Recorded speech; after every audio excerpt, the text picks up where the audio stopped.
કાયદાના રક્ષક ભાન ભૂલ્યા। જી હા, દારૂના નશામાં પીએસઆઈએ 3 વાહનોને અડફેટે લીધા।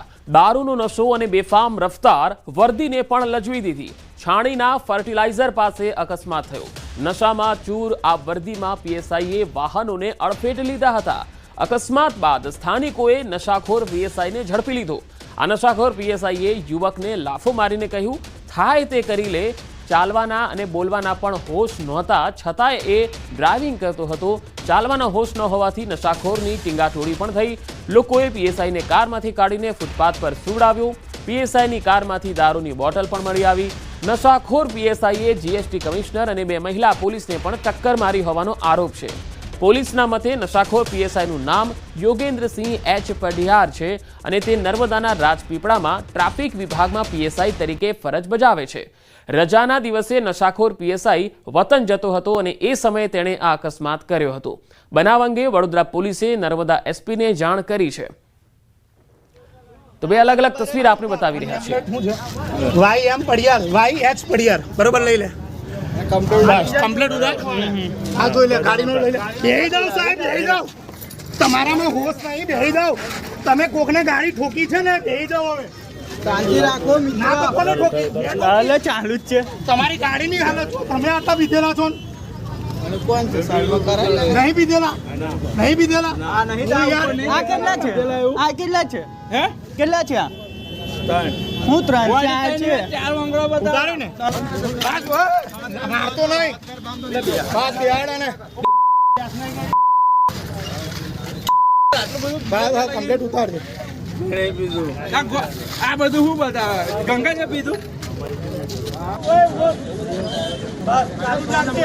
ફૂલ દારૂ પડ્યો અંદર, પકડીને રાખજો। ઓ ભાઈ અડસો નહીં, તમે ગાડી મને ઠોકી છે, હટજો જોઈ। જીજે 11 CF 0369 ના બરાબર જ સુધાર। અને એમ પ્લેટ શું છે? વાય એમ પઢિયાર, વાય એચ પઢિયાર, બરોબર લઈ લે કમ્પ્લીટ। તો તમે જોયું કે કેવી રીતે આ પીએસઆઈને બોલવાના પણ હોશ ન હતા, ચાલવાના હોશ ન હતા, નશામાં ચૂર હતો અને અકસ્માત સર્જ્યા। અહીં ન્યૂઝ 18 સવાલ ઉઠાવી રહ્યું છે કે રક્ષક જ આ ભક્ષક બન્યો, સામાન્ય લોકો સામે જ ડ્રિંક એન્ડ ડ્રાઈવ કરી રહ્યા છે। આ એવા પીએસઆઈ કે જે જાહેરમાં આ રીતે ડ્રિંક કરીને આવે છે અને ડ્રાઈવ પણ કરે છે। નશામાં ચૂર અને બેફામ ડ્રાઇવિંગ, આ નશાખોરને સબક શીખવાડવા શું કાર્યવાહી થશે? અહીંયા રક્ષક જ ભક્ષક બની જાય છે। વડોદરામાં આ બનાવ સામે આવ્યો છે। વધુ માહિતી સાથે વડોદરાથી સંવાદદાતા હાર્દિક દીક્ષિત જોડાયા છે। હાર્દિક, જેની જવાબદારી પ્રજાના રક્ષણની છે એ જ રક્ષક હવે નશાખોર બનીને નશો કરીને લોકો સાથે બેફામ અકસ્માત પણ કરે છે અને બેફામ વર્તન પણ કરે છે। કાર્યવાહી શું થશે? બિલકુલ દીશો, હાલની કાર્યવાહીની વાત કરવામાં આવે તો પ્રોહિબિશન અને અકસ્માતનો ગુનો જે છે તેના વિરુદ્ધ દાખલ કરવામાં આવ્યો છે। બીજી વાત કરીએ તો ગઈકાલે રાત્રે જ્યારે આ ઘટના બની હતી ત્યારે જે પીએસઆઈ છે તેને ચાલવાના પણ હોશ નહોતા કે કંઈ બોલવાના પણ હોશ નહોતા। અને તમે દ્રશ્યોમાં જોયું એ પ્રમાણે કે પીએસઆઈ જે છે તેને લોકો ટીંગાટોળી કરીને ગાડીમાંથી નીચે ઉતારે છે અને ત્યારબાદ ફૂટપાથ પર સુવડાવે છે। ત્યારે તે લોકો સાથે ગેરવર્તણૂક કરે છે। એક યુવક પર તે હાથ પણ ઉઠાવે છે। ત્યારે પોલીસે અત્યારે ગુનો દાખલ તો કર્યો જ છે, પરંતુ વડોદરા શહેર પોલીસ દ્વારા જે રાજપીપળાના જિલ્લા એસપી છે તેમને સમગ્ર મામલાની જાણ કરવામાં આવી છે અને આ પીએસઆઈ પઢિયાર વિરુદ્ધ ખાતાકીય તપાસ જે છે તે આગામી સમયમાં કરવામાં આવશે। અને જો પીએસઆઈ ની વાત કરીએ તો તેને 2 જે વાહનો છે તેને ટક્કર મારી હતી। તેમાંથી એક જીએસટી ના અધિકારી છે, જીએસટી કમિશનર છે, તેમની કારને ટક્કર મારી હતી અને ત્યારબાદ જે 2 મહિલાઓ છે એ તેમના વાહનને પણ ટક્કર મારી હતી। મહિલાઓને સામાન્ય ઈજા થઈ હતી ત્યારે તેમને પ્રાથમિક સારવાર જે છે તે આપવામાં આવી છે। હવે પીએસઆઈ દારૂ ક્યાંથી લાવ્યો હતો અને તેને ક્યાં નશો કર્યો છે તમામ દિશામાં પોલીસ દ્વારા તપાસ જે છે તે શરૂ કરવામાં આવી છે। જી હાર્દિક, આભાર માહિતી આપવા માટે।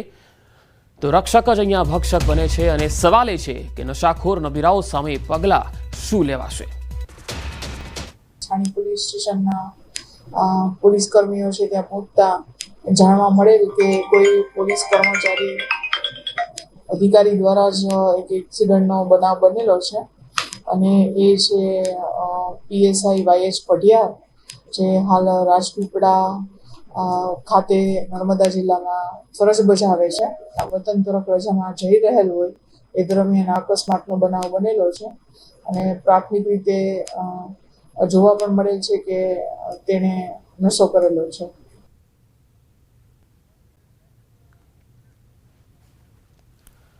ભારતીય કોસ્ટગાર્ડે મધદરિયે કર્યું રેસ્ક્યુ ઓપરેશન. અરબ સાગરમાં વિદેશી જહાજમાં ફસાયેલાઓનું રેસ્ક્યુ કરવામાં આવ્યું. લાઇબેરિયાના ધ્વજવાળા કન્ટેનરનું જહાજ નમી ગયું હતું.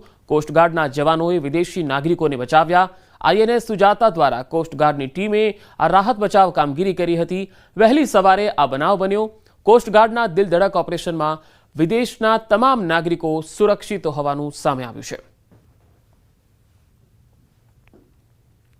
તો મધદરિયે અહીંયા રેસ્ક્યુ ઓપરેશન કરવામાં આવ્યું. તોફાની દરિયામાં લાઇબેરિયાના ધ્વજવાળું જે કન્ટેનર હતું તેમાંથી તમામ લોકોને સુરક્ષિત રીતે રેસ્ક્યુ કરી લેવાયા છે.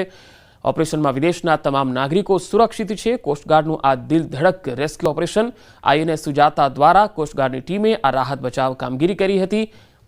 લાઇબેરિયાના ધ્વજવાળા કન્ટેનરનું જહાજ નમી ગયું હતું ત્યારે કોસ્ટગાર્ડને આ માહિતી મળતા જ કોસ્ટગાર્ડના જવાનોએ વિદેશી નાગરિકોને બચાવ્યા. INS સુજાતા દ્વારા કોસ્ટગાર્ડની ટીમે આ રાહત બચાવ કામગીરી કરી. વહેલી સવારે આ બનાવ બનેલો. કોસ્ટગાર્ડના દિલધડક ઓપરેશનમાં વિદેશના તમામ નાગરિકો સુરક્ષિત છે. હવામાન વિભાગની સંભવિત વાવાઝોડાની આગાહીને પગલે ભાવનગર તંત્ર સતર્ક બન્યું. જિલ્લાના ઘોઘા બંદર, અલંગ શિપ બ્રેકિંગ યાર્ડ અને મહુવા બંદર પર લગાવવામાં આવ્યું છે 1 નંબરનું સિગ્નલ. સાવચેતીના ભાગરૂપે જિલ્લાના તમામ બંદરો પર 1 નંબરનું સિગ્નલ લગાવી દેવાયું છે. ભાવનગરના તમામ બંદરો પર સિગ્નલો લગાવવા માટેની સૂચના પણ અપાઈ છે. તકેદારીના ભાગરૂપે માછીમારોને દરિયો ન ખેડવા સૂચના આપવામાં આવી છે. તો આ બુલેટિનમાં અત્યારે આટલું જ. નમસ્કાર.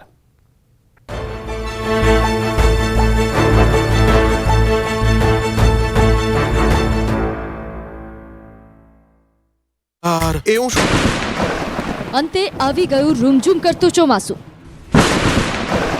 કેરળમાં ચોમાસાની પધરામણી. ગુજરાતમાં ક્યારથી બેસશે ચોમાસું? જેની આતુરતાપૂર્વક રાહ જોવાઈ રહી હતી તે ચોમાસું અંતે ભારતમાં પધારી ચૂક્યું છે. દેશમાં ચોમાસાની એન્ટ્રીની સત્તાવાર જાહેરાત કરી દેવામાં આવી છે. વાવાઝોડાની સંતાકુકડી વચ્ચે ચોમાસાએ રેકોર્ડ સર્જ્યો છે. જોરદાર અંદાજમાં કેરળમાં પધાર્યું ચોમાસું. 8 દિવસ પહેલા ચોમાસાની પધરામણી થઈ ગઈ છે. છેલ્લા 16 વર્ષમાં સૌથી વહેલું પહોંચેલું ચોમાસું કેરળ પહોંચ્યું છે. છેલ્લે 2009માં 23 મેએ પહોંચ્યું હતું ચોમાસું. કેરળ બાદ 15 દિવસમાં ગુજરાત પહોંચતું હોય છે ચોમાસું. સામાન્ય કરતાં અઠવાડિયું વહેલું પહોંચ્યું ચોમાસું. અગાઉ 2001 અને 2009માં 23 મેએ ચોમાસું બેઠું હતું. સામાન્ય રીતે 1 જૂન આસપાસ ચોમાસું બેસતું હોય છે. સૌથી વહેલું ચોમાસું 1918માં 11 મેએ બેસી ગયું હતું. સૌથી મોડું ચોમાસું 2016માં 9 જૂને બેઠું હતું. એટલે કે ફરી એક વખત સચોટ રહ્યું હવામાન વિભાગનું અનુમાન. ત્યારે હવે ગુજરાતના ખેડૂતો ચોમાસા માટે તૈયાર થઈ જાઓ. આવી રહ્યું છે રીમઝીમ ચોમાસું. ગોવા નજીક પહોંચી ગયું છે.